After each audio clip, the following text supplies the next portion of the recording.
The observation deck fell silent as Cadet Lyra Caney entered the combat simulation chamber. I adjusted my thermal sensors, watching her move with that peculiar human economy of motion.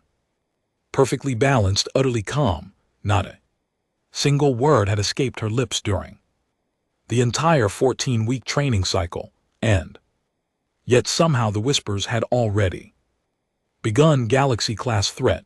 The classification made my dorsal spines itch with nervous energy.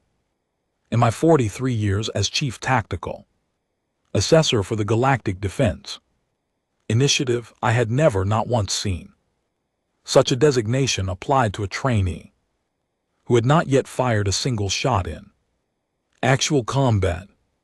The protocol existed in theory, buried in subparagraph 9 of the Threat Assessment Manual, collecting digital dust alongside contingency plans for rogue singularities and dimensional breaches. But here we were. Instructor Vex, my assistant, a young Threxian named Coral, hovered nervously by my shoulder cluster.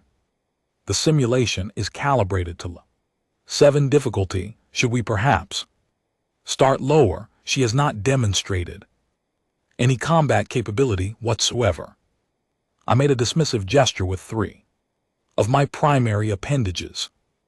The parameters were set by Admiral Torvik himself. We observe, we document, we do not interfere.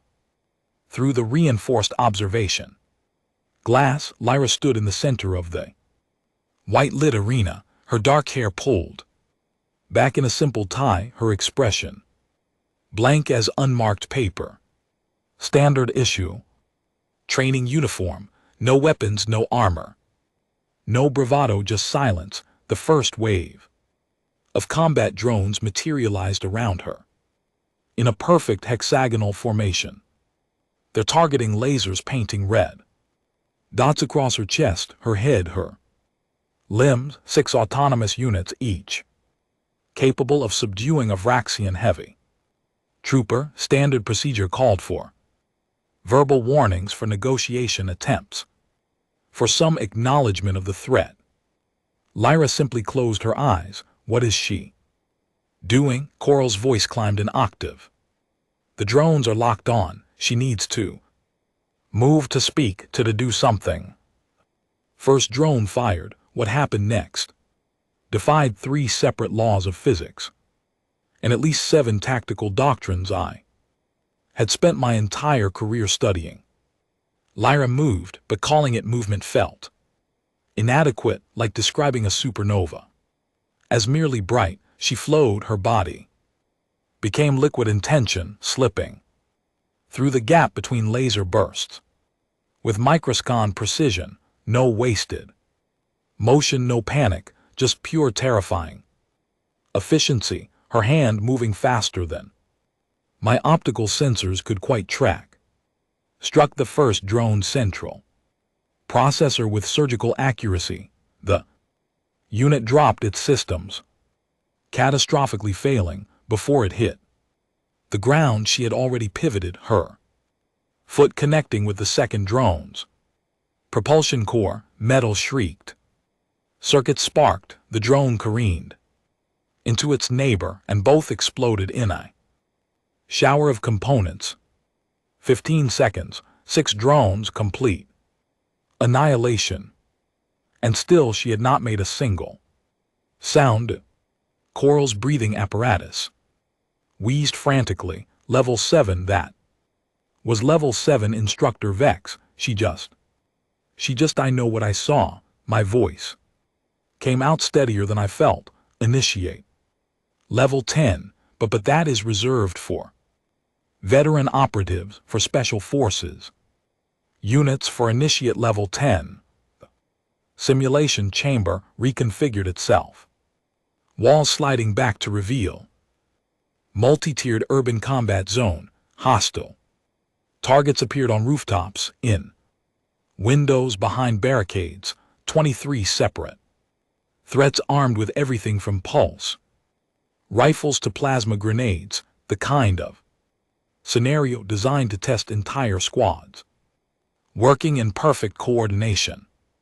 Lyra opened her eyes, scanned the environment once, and did something that sent cold dread trickling down my spinal ridge. She smiled. Not a happy smile. Not a confident smile, something else. Entirely, something that suggested she knew a joke the rest of us had not yet heard, and when we finally understood it, we would not find it funny at all. The assault began. Lyra moved through the combat zone like a ghost made of violence and geometry. She did not fight the way we trained operatives to fight, with aggressive tactics and overwhelming force. She fought like water finding cracks, like gravity pulling objects into inevitable collision. Every action served three purposes. Every movement placed her exactly where she needed to be, exactly when she needed to be there. A hostile fired from a third-story window.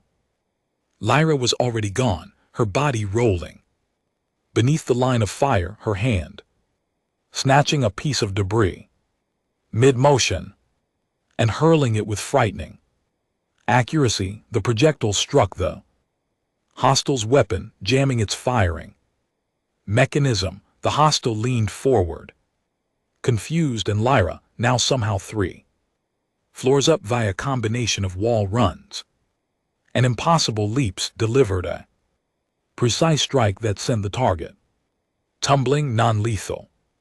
Every single takedown perfectly calibrated to neutralize without killing, which somehow made it worse. She is not even trying. Coral's voice had gone hollow with shock. This is play for her. This is practice.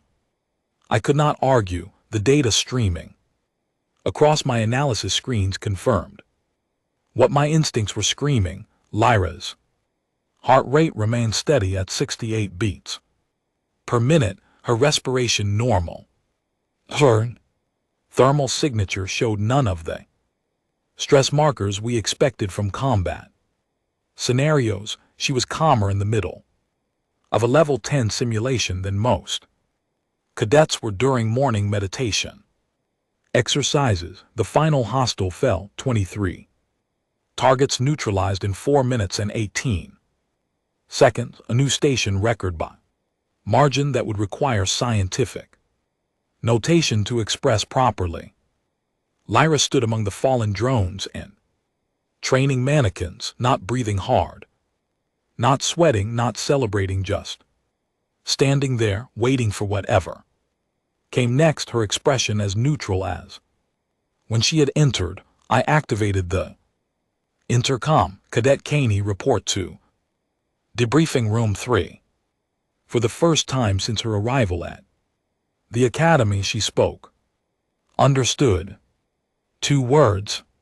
Her voice sounded ordinary, pleasant, even completely at odds with what we had just witnessed. She walked toward the exit with the same unhurried pace she used for everything else, leaving Coral and I staring at each other in the kind of silence that follows revelations you are not quite ready to process. Instructor Vex, Coral's color had shifted to a pale shade of concern. We need to report this immediately.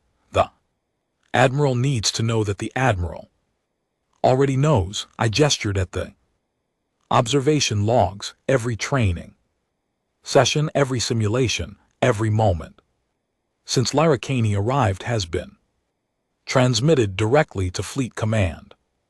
They have been watching her as carefully as we have. Then why allow her to continue? Why not remove her, contain her, study her? I let out a long breath, feeling every one of my 43 years pressing down on me. Because, Coral, you cannot contain something you do not understand. And we do not understand her, not even a little bit. The debriefing room felt smaller than usual. I sat across the standard issue table from Lyra, studying her the way a xenobiologist might study a newly discovered predator trying to determine which parts were teeth. She sat perfectly still, hands folded in her lap, expression polite and attentive. Cadet Kane, I pulled up her file on my data pad. Your performance in today's simulation was unprecedented. She nodded slightly but offered no elaboration. You have not spoken during any training exercise. You have not asked questions. You have not socialized with other cadets.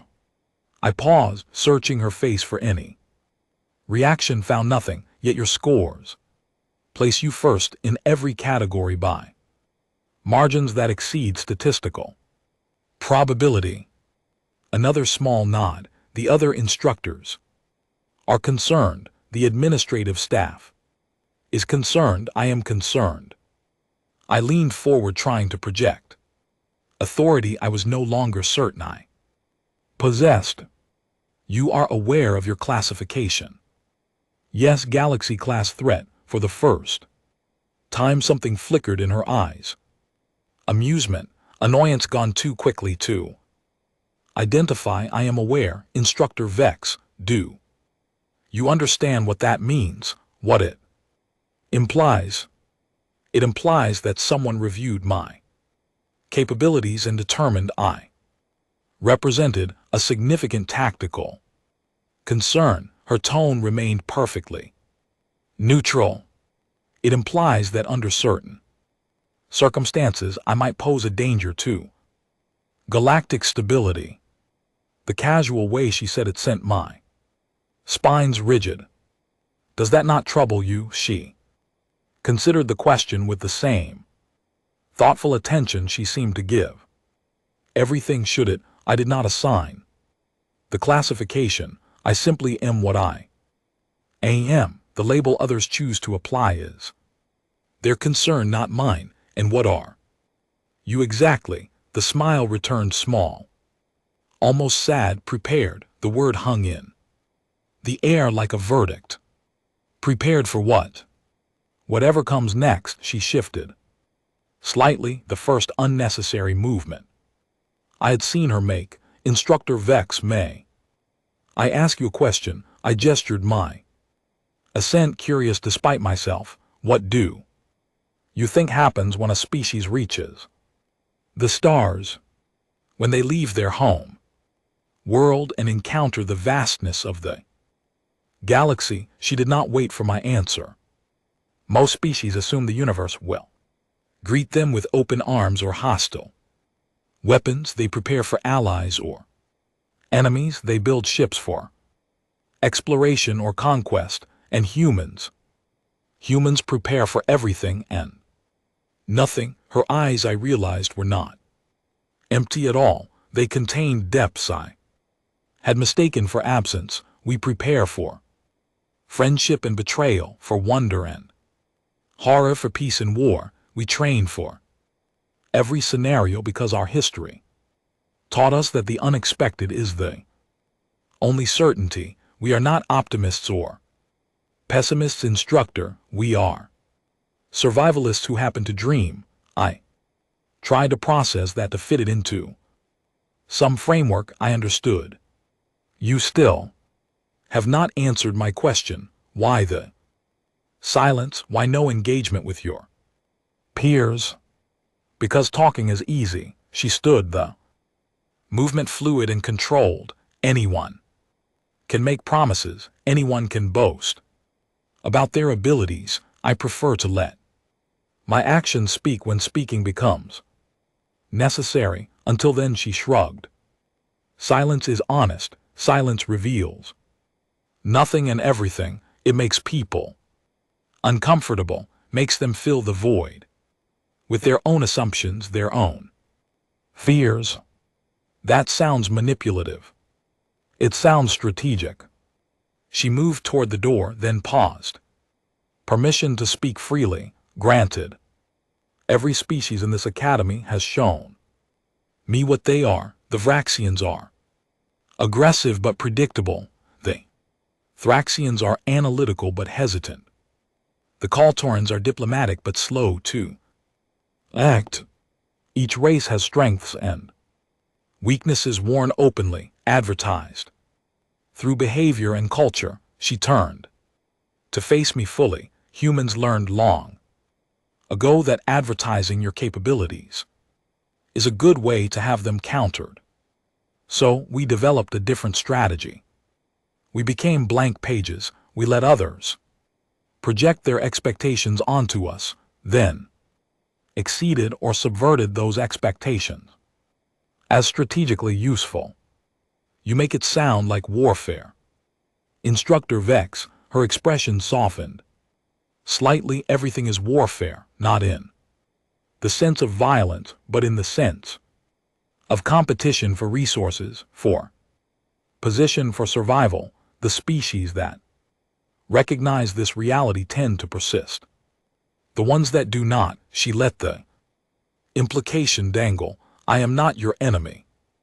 I am not anyone's enemy. But I am also not naive enough to pretend that showing all my cards benefits me in an environment designed to assess and rank and ultimately judge. She left before I could formulate a response. I sat alone in the debriefing room, staring at the door she had exited through, feeling like I had just been given a glimpse into something vast and cold and utterly alien. Despite her undeniably human appearance, Coral found me an hour later, still sitting there. Instructor, are you well? No, I stood my joints. Complaining, no, I do not think I am. Schedule a meeting with Admiral Torvik tonight. Priority 1. What will you tell him? I thought about Lyra's smile, about her calm voice discussing strategy and survival with the detached interest of a scholar discussing ancient history. That we may have made a terrible mistake. What mistake? Assuming that humans who seek peace are harmless. I gathered my materials, my mind already racing through scenarios and possibilities. They are not harmless, Coral. They are merely patient, and patience in a predator is perhaps the most dangerous quality of all. The night cycle brought little rest. I reviewed Lyra's file 17 times, searching for something I had missed, some clue that would explain the disconnect between her ordinary background and her extraordinary performance. Born on Earth, standard education, no military family, no combat training registered in any database. Her application essay for the academy was 3 paragraphs long, stating simply that she wished to serve and to learn. Nothing remarkable, nothing to suggest the controlled violence I had witnessed. The medical scans were equally useless. Human baseline in every category, no genetic modifications, no cybernetic enhancements, just a healthy female human in her early 20s. Remarkable only in her complete lack of remarkable features, yet she had dismantled combat scenarios that broke.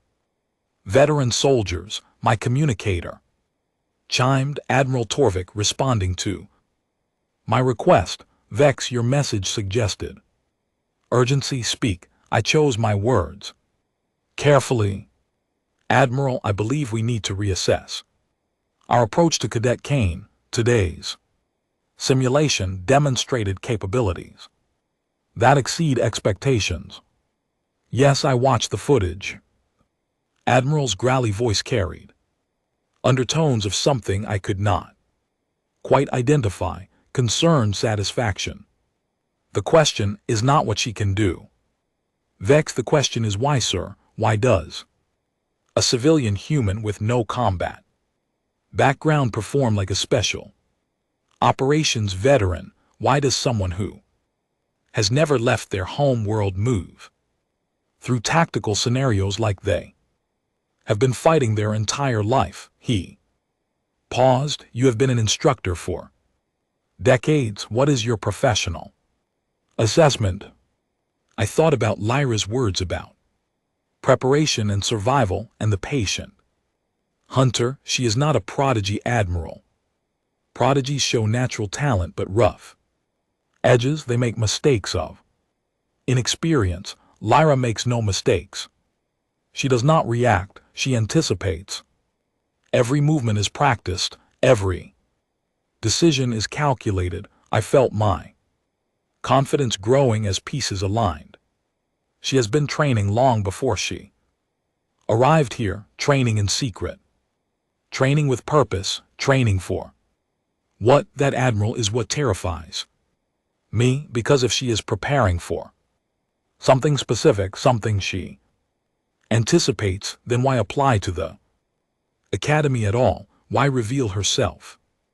The silence that followed my question lasted long enough that I checked to see if the connection had failed. Admiral, schedule a private evaluation.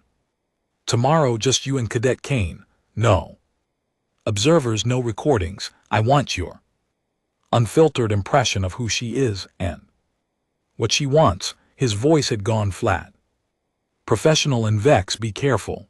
The Intelligence Division has flagged 7 other human cadets across different MEs with similar profiles. Whatever Lyra Kane represents, she is not unique. She is part of a pattern. The connection terminated. I stared at the blank screen, feeling pieces of a puzzle I did not yet understand clicking into place. 7 others, 7 more humans who barely spoke and performed impossibly well. 7 more blank pages, writing themselves into galactic history. What were humans preparing for? And more importantly, were we ready for what came when their preparation ended and their true purpose began? The private evaluation room had no windows, no observation equipment, no data feeds, just 2 chairs, a table, and the kind of oppressive quiet that made even thoughts sound loud. I arrived early, reviewing my approach, discarding 17 different opening strategies before settling on the simplest one: honesty.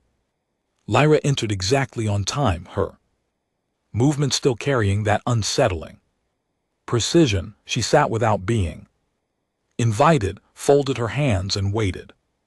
No recording devices, I said. No monitoring. This conversation stays between us unless you give me explicit permission otherwise. Her eyebrow lifted fractionally. Surprise perhaps, or approval. Why?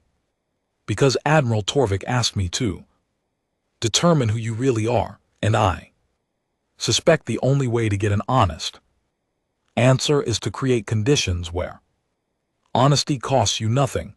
I deactivated my personal comm unit, placing it on the table between us. So who are you, Lyra Kine, and please spare me the performance. I have seen enough of the mask. For several seconds she simply studied me with those deep, measuring eyes.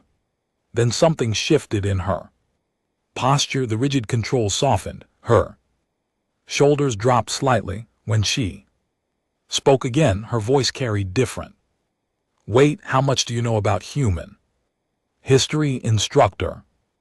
General overview: tribal conflicts, industrial revolution, space exploration, the standard curriculum.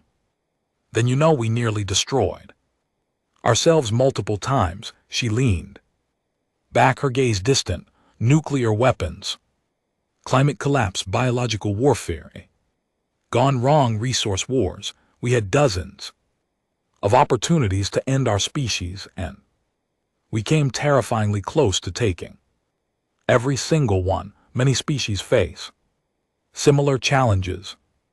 Yes, but most species face those challenges and learn one lesson. We learned something different. Her focus returned to me. We learned that survival is not about being the strongest or the smartest or even the luckiest. Survival is about being adaptable enough to Handle anything while appearing harmless. Enough that others underestimate you. Until the critical moment, my spines prickled with understanding.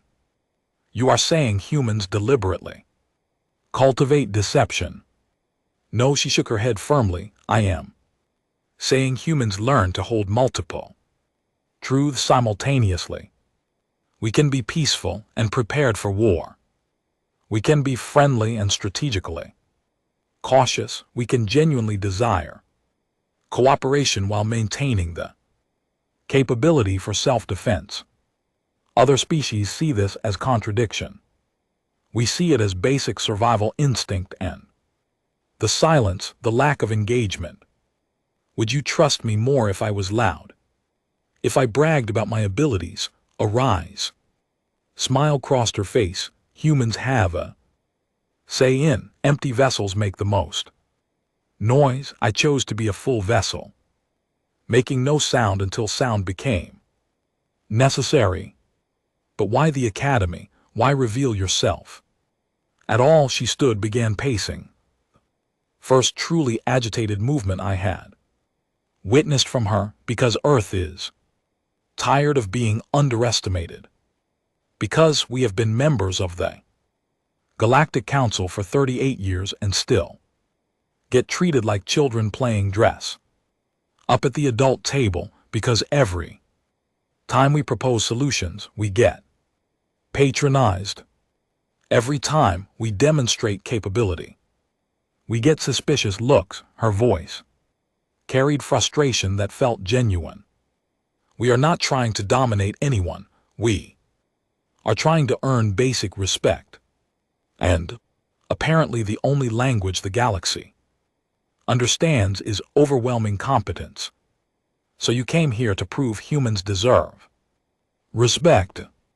I came here to prove humans are already dangerous and you never noticed. She stopped pacing, fixed me with an intense stare. Do you know how many humans serve in the Galactic Defense Initiative? Approximately 4,000 across all branches. And do you know how many of those 4,000 could replicate my performance in today's simulation? The question hit like a physical blow. How many? All of them. She let that sink in. Every single human in this organization has undergone similar preparation. We have a culture of readiness that other species interpret as paranoia. We train our children in conflict resolution and self-defense. We teach strategy through games. We embed tactical thinking into our education system so thoroughly that most humans do not even realize they are being militarized from birth. That is I struggled for words. That is terrifying. That is prudent. Her tone hardened. We have been conquered before, enslaved, subjected to genocides, not by aliens, by ourselves. So when we reached the stars and found a galaxy full of new potential threats, we decided never again, never helpless, never unprepared, never caught off guard. Then why hide it? Why not simply announce your capabilities? Because announced capabilities invite preemptive action. She sat back down, her expression turning cold. If we told the galaxy that every human is a trained strategic asset, what do you think would happen? Would they welcome us, or would they decide we were too dangerous to allow near sensitive systems? The logic was airtight and absolutely chilling. You are playing a very dangerous game. Cadet Kane, we are surviving. Instructor Vex, there is a difference. She pulled something from her pocket, a small data chip. This contains information about the other 6 cadets you have been investigating. Their backgrounds, their capabilities, their purposes. 7, the Admiral mentioned 7. Others. 6, her smile turned predatory. You miscounted, or rather intelligence miscounted. There are actually 43 humans currently in various galactic militaremies, all performing well, none spectacular, all carefully calibrated to appear talented but not threatening, my blood. When cold, accept you, accept me. She slid the chip across the table. I am the outlier, the one who was supposed to perform normally but decided the strategy had outlived its usefulness. Because here is what humanity finally understood after watching galactic politics for nearly 4 decades. You do not respect what you cannot see. You do not negotiate fairly with those you consider weak, and you definitely do not listen to species who cannot back up their words with demonstrable force. So you became the demonstration. I became the warning shot. She stood again, but this time her posture radiated authority I had not seen before. Admiral Torvik knows what I am. The intelligence division knows. The council suspects, and now you know. Question is what everyone does with that information. The council will demand answers, possibly sanctions. Let them. She moved toward the door. Humans have survived worse than diplomatic pressure. We have survived asteroid impacts and super volcano eruptions and our own stupidity. We will survive whatever the galaxy throws at us. Because that is what we do. We survive. We adapt. We overcome. Wait, I stood, my mind reeling with implications. Why tell me all this? Why not maintain the deception? She paused at the threshold, glanced back over her shoulder. Because deception has a shelf life, because eventually someone figures it out, and when they do, the smart play is controlling the narrative. Her expression softened slightly. Also because I actually respect you. Instructor Vex, you have been fair. Tough but fair. You deserve to know the truth before you file your report. What makes you think I will not report everything you just told me? Because you are smart enough to understand the game. Board has changed. Reporting what I said accomplishes nothing except accelerating tension, but keeping this conversation private while carefully managing information flow. That gives you leverage. That makes you valuable too. Both sides. She smiled genuinely for the first time since I had met her. You are a survivor too, instructor. I recognize my own kind. Then she was gone, leaving me alone with a data chip and about 17 existential crises queued up for processing. I did not sleep that night either. Instead, I accessed the data chip in my private quarters. Security protocols engaged, half expecting malware or propaganda. What I found was worse, much worse. Detailed DOSes on 43 human cadets.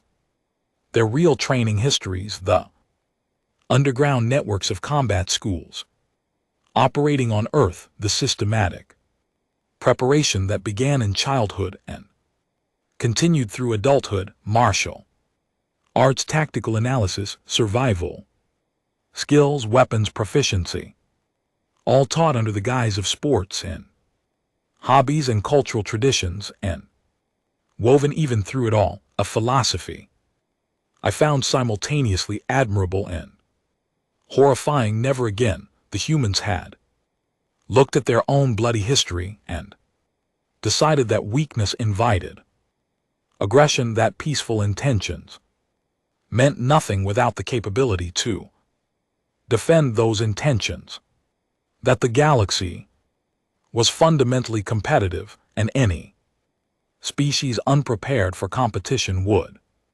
eventually become prey.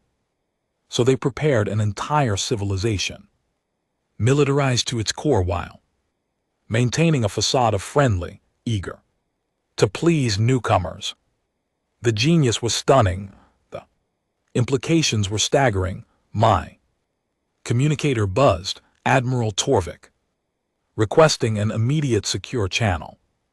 I accepted. Vex, I assume you have had your conversation with Cadet Caney. Yes, Admiral, and I considered my options. Considered what Lyra had said about leverage and survival, made my choice. She is exactly what her classification suggests, a Galaxy-class threat, but not in the way we assumed. Explain. We categorized her as a threat because of her individual capabilities, but she is not the danger. She is a symptom of the actual danger. I pulled up the data on my screen. Humanity, Admiral, that is the Galaxy-class threat, not because they are aggressive, but because they are prepared in ways we never anticipated. Silence. Then you sound almost admiring. I am terrified, Admiral, but I also respect strategy. Executed this flawlessly. They saw a system that rewarded strength and decided to become strong while appearing weak. It is brilliant. It is deceptive. Yes, I made a decision, and we have been complicit. We created conditions where humans felt this was necessary. We underestimated them, patronized them, excluded them from serious discussions. We made them prove themselves over and over while giving other species the benefit of doubt. Careful, Vex. That sounds dangerously like sympathy. It is not sympathy, Admiral. It is pattern recognition. I pulled up comparative data. Every species that has been marginalized in council politics has either faded into irrelevance or developed compensating strategies. The Kaltorans became master diplomats, the Threxians became information brokers, and humans became the species you never see coming until it is too late. Another long pause. What do you recommend? The question surprised me. Admirals rarely asked subordinates for strategic guidance. Change the equation. Stop treating humans like potential threats and start treating them like the capable allies they have been trying to prove they are. Give them real responsibilities. Listen to their proposals seriously. Include them in high-level planning. I took a breath and maybe, just maybe, acknowledge that a species that survived everything they survived might have valuable insights about survival. That could be seen as rewarding deception, or it could be seen as recognizing reality before it becomes a crisis. I thought about Lyra's calm face, her measured words. Humans are already here. Admiral, already integrated into our systems, already capable of causing significant disruption if they choose. We can either continue pretending they are harmless and wait for the inevitable confrontation, or we can adapt our strategy to match the actual situation. You have changed your assessment significantly since yesterday. Yesterday, I was scared of what I did not understand. Today, I understand it, and I am even more scared, but I am also pragmatic. Fear without action is just paralysis, and paralysis in a competitive environment is death. I could almost hear the Admiral thinking through the communicator. Complete your assessment. Full report, but Vex, keep the detailed intelligence to yourself for now. If what you are suggesting is accurate, we need to control this information very carefully. Understood, Admiral. The connection ended. I looked at the data chip, at the evidence of humanity's grand strategy, and felt something shift. In my perspective, they were not monsters. They were not even villains. They were simply a species that had learned very hard lessons and decided never to forget them. In a way, I envied them that clarity of purpose. The next morning, I filed my official report. Cadet Lyra Caney demonstrated exceptional tactical capabilities, recommended for advanced placement, strategic operations, potential asset. For complex mission profiles, no mention of our conversation, no mention of the 43 cadets, no mention of Earth's systematic preparation program, just a simple recommendation to promote someone clearly qualified. 2 weeks later, Lyra graduated at the top of her class. During the ceremony, she gave a brief speech, her first public words since arriving at the Academy.